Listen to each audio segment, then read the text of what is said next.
Hello दोस्तों, SS मंत्रा YouTube channel में आप सभी का स्वागत है। आज की क्लास ना बहुत ही ज़रूरी होने वाली है उन सभी कैंडिडेट्स के लिए जो यूपी टेट 2026 की तैयारी कर रहे हैं। हाँ, बिल्कुल। और खास करके उनके लिए जो ईडब्ल्यूएस और यूआर यानी अनरिजर्व्ड माइग्रेशन के नए नियमों को लेकर थोड़ा कंफ्यूज रहते हैं। राइट। और चर्चा शुरू करने से पहले मैं ये बिल्कुल क्लियर कर दूं कि आज हम जो भी फैक्ट्स या आंकड़े यहाँ डिस्कस करेंगे ना, वो पूरी तरह से शिवांश मिश्रा सर के नोट्स और एसएस मंत्रा की ऑफिशियल गाइडलाइंस पर आधारित है। सही बात है। देखिए, हमारा एकदम सीधा सा मिशन है आज की क्लास में। वो जो सबसे बड़ा कंफ्यूजन दिमाग में चलता है ना, कि अगर हम ईडब्ल्यूएस से फॉर्म भरें और 90 से ज़्यादा नंबर आ जाएं, तो क्या सुपर टेट में जनरल सीट मिलेगी? वही तो। या फिर ईडब्ल्यूएस का फॉर्म भरने की वजह से उम्मीदवार को सिर्फ ईडब्ल्यूएस कोटे की आरक्षित सीटों तक ही बांध कर रख दिया जाएगा? ये बहुत बड़ा सवाल है। यार, ये सच में एक बहुत बड़ा और वाजिब सवाल है। और इस एक सवाल के आसपास इतना भ्रम फैला हुआ है ना, कि बहुत से काबिल विद्यार्थी डर के मारे गलत फैसले ले लेते हैं फॉर्म भरते टाइम। उनके अंदर एक डर बैठ गया है कि कहीं ईडब्ल्यूएस का सर्टिफिकेट लगाना उनके आगे बढ़ने का रास्ता न रोक दे। इसलिए आज हम इस पूरी प्रक्रिया को स्टेप बाय स्टेप समझेंगे, क्लासरूम लेक्चर की तरह। बिल्कुल। और किसी भी कंफ्यूजन को दूर करने के लिए सबसे बेहतर तरीका यही है कि हम वहां से शुरू करें जहां से परीक्षा शुरू होती है, यानी passing marks. Right, passing marks के नए नियम। हाँ, अब इस नियम को समझने के लिए ना मेरे दिमाग में एक बहुत ही बढ़िया उदाहरण आ रहा है। आपने सर्कस में हवा में झूलने वाले कलाकारों को देखा होगा। हाँ हाँ, बिल्कुल देखा है। वो कलाकार जो बहुत ऊंचाई पर एक झूले से दूसरे झूले पर छलांग लगाते हैं। जब आप किसी बड़ी परीक्षा में बैठते हैं तो वो बिल्कुल उस ऊंचाई पर हवा में छलांग लगाने जैसा ही होता है। सही कहा। आपका लक्ष्य हमेशा ऊंचा होता है, यानी 90 से ज्यादा अंक लाने का। लेकिन कलाकार कितना भी माहिर क्यों ना हो, कभी कभी हाथ छूट सकता है ना? बिल्कुल छूट सकता है। ऐसी स्थिति में उनके ठीक नीचे एक बड़ा सा जाल बिछा होता है, जिसे हम सेफ्टी नेट या सुरक्षा कवच कहते हैं। ये जाल उनको नीचे गिरने से बचा लेता है। ईडब्ल्यूएस का नियम भी कुछ ऐसा ही काम कर रहा है ना? अरे, बहुत ही सटीक उदाहरण दिया आपने। ये जो सुरक्षा कवच वाली बात है ना, यही यूपी टेट के इस नए नियम की आत्मा है। देखिए, पहले क्या होता था? जनरल या यूआर कैटेगरी के लिए पासिंग मार्क्स 90 तय किए गए हैं, जो कुल अंकों का 60% होता है। अब अगर आप 89 अंक लाकर सिर्फ एक नंबर से चूक गए, ओहो, एक नंबर से? हाँ, तो आप सीधे परीक्षा से बाहर हो जाते थे। सालों की मेहनत जीरो। लेकिन अब नए नियम के अनुसार ईडब्ल्यूएस कैटेगरी के उम्मीदवारों के लिए पासिंग मार्क्स घटाकर 82 कर दिए गए हैं। अच्छा, 82 यानी 55%। एग्जैक्टली। इसका सीधा सा अर्थ ये है कि अगर एग्जाम के प्रेशर के वजह से आप 90 तक नहीं पहुंच पाते और आपके अंक 82 से 89 के बीच रह जाते हैं, तो ये ईडब्ल्यूएस का सुरक्षा कवच तुरंत खुल जाएगा। आप फेल नहीं होंगे। As Shivansh Mishra sir mentioned, EWS से फॉर्म भरना आपके लिए एक बेहतरीन सुरक्षा कवच है।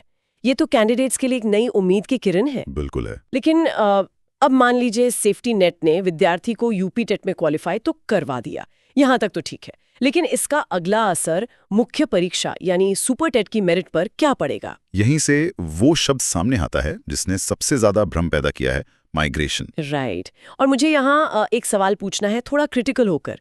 क्या ये एक तरह का विरोधाभास या कॉन्ट्रडिक्शन नहीं लगता? कैसा कॉन्ट्रडिक्शन? मतलब एक तरफ आप ईडब्ल्यूएस का फायदा उठाकर 82 पासिंग मार्क्स ले रहे हैं और दूसरी तरफ आप जनरल या यूआर सीट पर दावा कर रहे हैं। बहुत लोगों को लगता है कि ईडब्ल्यूएस लगाने से उन्हें जनरल सीट नहीं मिलेगी। देखिए, यही वो जगह है जहां सबसे ज्यादा गलत जानकारी फैली हुई है, और इस भ्रम को फैक्ट से तोड़ना जरूरी है। लोग यूआर यानी अनरिजर्व्ड का मतलब सिर्फ जनरल समझ लेते हैं। तो यूआर का असल मतलब क्या होता है बैकएंड में? यूआर सीटें किसी एक वर्ग की जागीर नहीं होती हैं। ये एक खुला मैदान है जहां कोई भी आ सकता है अगर उसके नंबर बेहतरीन हैं। इसको ऐसे समझिए, यूआर कैटेगरी एक पब्लिक पार्क है और ईडब्ल्यूएस आपका अपना एक वीआईपी लाउंज। अच्छा, पब्लिक पार्क और वीआईपी लाउंज। हाँ, अगर आप बहुत तेज दौड़ते हैं तो आप सीधा उस बड़े पब्लिक पार्क में प्रवेश करते हैं। लेकिन अगर थोड़ा धीमे रह गए तो आपके पास आपकी वीआईपी लाउंज की चाबी तो है ही।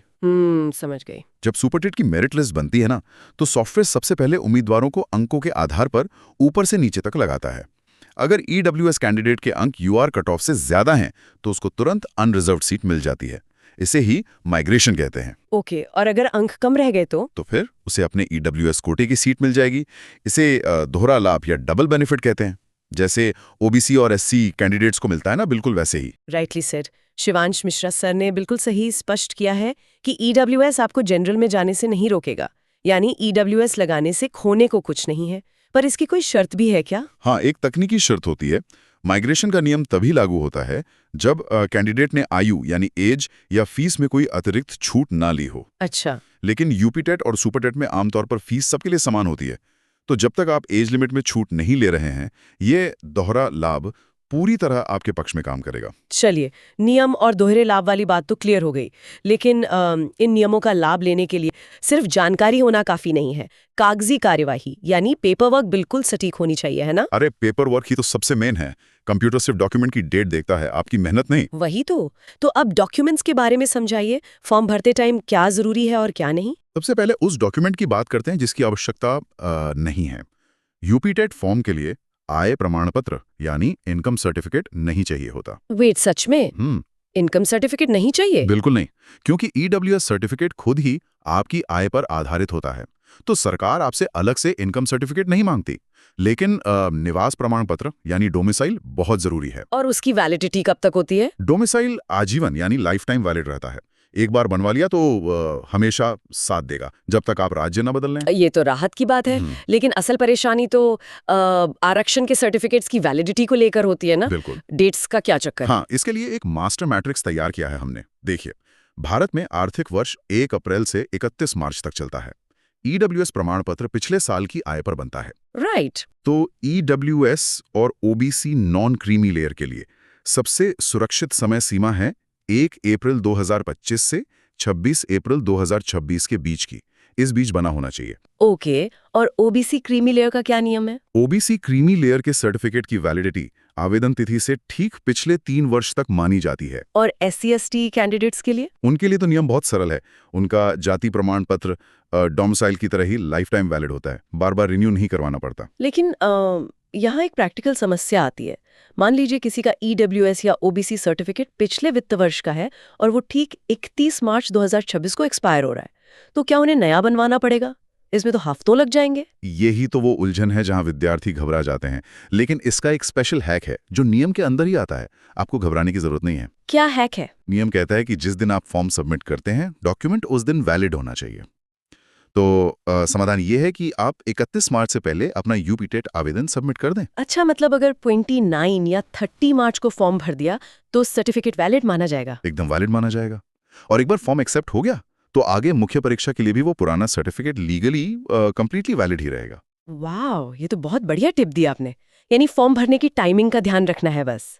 चलिए, अब जब नियम और पेपर वर्क सब क्लियर हो गए हैं तो उस दिमागी युद्ध की बात करते हैं जो विद्यार्थी स्टडी टेबल पर फेस करते हैं। माइंडसेट कैसा होना चाहिए? ये तो सबसे जरूरी सवाल है। देखिए, नियम और डॉक्यूमेंट्स आपको परीक्षा हॉल तक ले जाएंगे, लेकिन एग्जाम तो आपकी पढ़ाई ही क्लियर करवाएगी। विद्यार्थी गलती ये करते हैं कि वो मैथ लगाने लगते हैं। मैथ? कैसा मैथ? वही कि मैं तो ईडब्ल्यूएस में मुझे तो बस 82 लाने हैं। ये मानसिकता सबसे घातक होती है।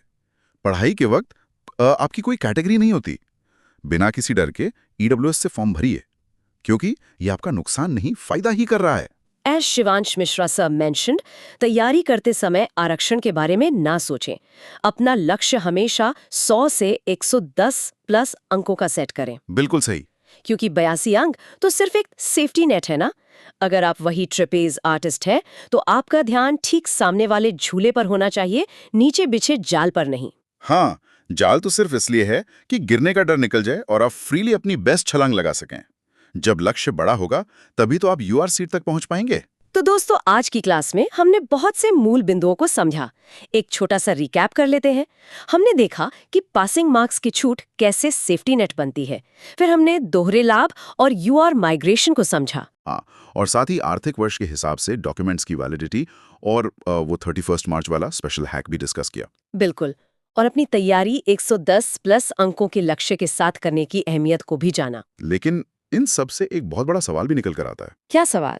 अगर ईडब्ल्यूएस और बाकी आरक्षित वर्गों को इस तरह का दोहरा लाभ मिल रहा है, तो क्या आने वाले यूपीटेट और सुपरटेट में अनरिजर्व्ड सीटों पर कंपटीशन इतना बढ़ जाएगा कि कट ऑफ एक अभूतपूर्व स्तर पर पहुंच जाए?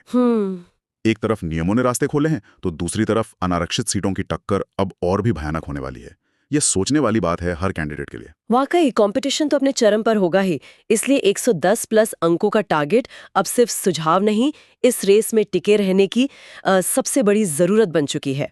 खैर, मुझे लगता है आज की चर्चा से आपके सभी अहम डाउट्स क्लियर हो गए होंगे। बिल्कुल हो जाने चाहिए। लेकिन फिर भी अगर आपके डॉक्यूमेंट्स को लेकर कोई उलझन बची है तो परेशान मत होइए। एसएस मंत्रा की ऑफिशियल कम्युनिटी हमेशा आपके लिए उपलब्ध है। आप हमसे टेलीग्राम और इंस्टाग्राम पर जुड़ सकते हैं। हमारा हैंडल है एसएस मंत्रा ऑफिशियल। अपने डाउट्स वहां भेजिए, अगली क्लास में हम उन्हें क्लियर करेंगे। सही बात है। दोस्तों, अगर आपको ये क्लास पसंद आई हो तो वीडियो को लाइक करें और एसएस मंत्रा चैनल को सब्सक्राइब करें और बेल आइकॉन दबाना ना भूलें और अपने दोस्तों तक जरूर शेयर करिए। धन्यवाद।